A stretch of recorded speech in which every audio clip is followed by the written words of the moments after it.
Hello and welcome. Now we have our individual post like this and this, and we want to see what are the other value of attribute inside our model. These two posts are coming from the post model, and this is our post model that contains the user of which the post actually is, the title, the slug, the type of the blog, and text, and some other dates and status. Now the question is how to show every other attribute because we can't show everything inside this small box. That's why we have to use the detail view. Now we have already implemented the detail view. As I click it here, and we are having these details by the help of, we have already created by the help of function based views. Now if you haven't seen that, please go to the slug video because we are implementing it with the help of individual slug. Okay, so if I click it here, then you go to first post. Now we will implement the very same thing by the help of class based views. So let's do it. Inside the view of the post, we will create a new class that is, let's say, and name it post detail view, and we will inherit the detail view for this.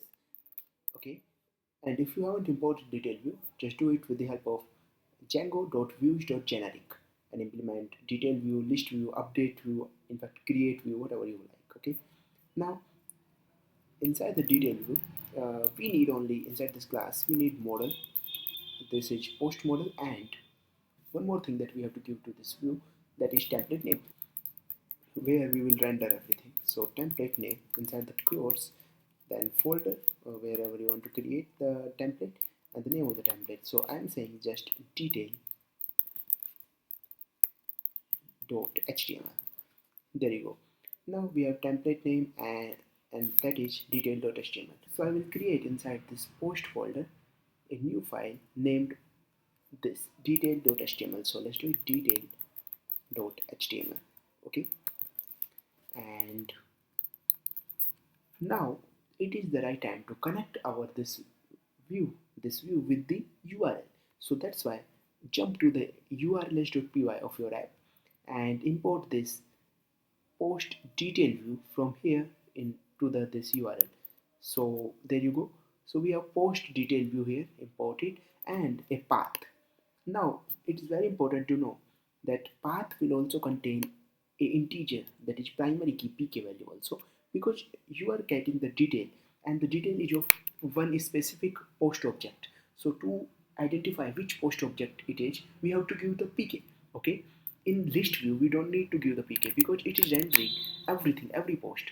But when you go for some particular post, you are giving it its slug or its primary key, for example 1 or 2 or 3, for that, so that we can distinguish between various posts. Okay, so we are also passing an integral primary key. Okay, then we are calling the function post detail view, and this edge view is very important because this is class based views, as we have done in list view also, and the name whatever you want to give. So there you go. Now we have this post slash detail, and then 123 whatever the pk will be. If you pass the big number, it is saying that no post found, because for ID 1221 there is no post because you have only saved up to 10-12 posts. So this much big ID is not existing, so it is showing for you the 404 page that no post existing. Okay, now the question is, if I say 1, so yeah, it found and it is rendering this page, and that we created, that post object will be here, as you can see here. Okay, just to object dot whatever the attribute is. So if I do object, you can see here it is first post. Okay, then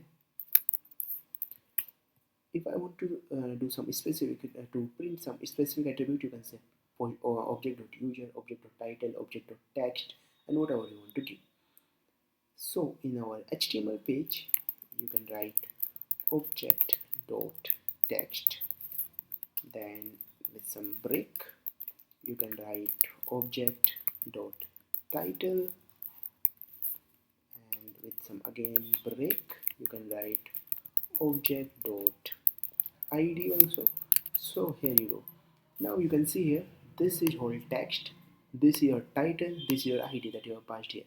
If you say 2, then it will show the details of id2, and the name is Django query. Okay, because as you can see here, these are the two posts only. So first is Django query, its id number 2 and it is id number 1. So this is actually the detailed view using the class-based views. And if you want to go with function-based views, how the same thing works in the function-based views, you can see that function-based views only require to give only like this. So you are passing the slug, you can do it with id also, and then you pass that in the context and then you render it out.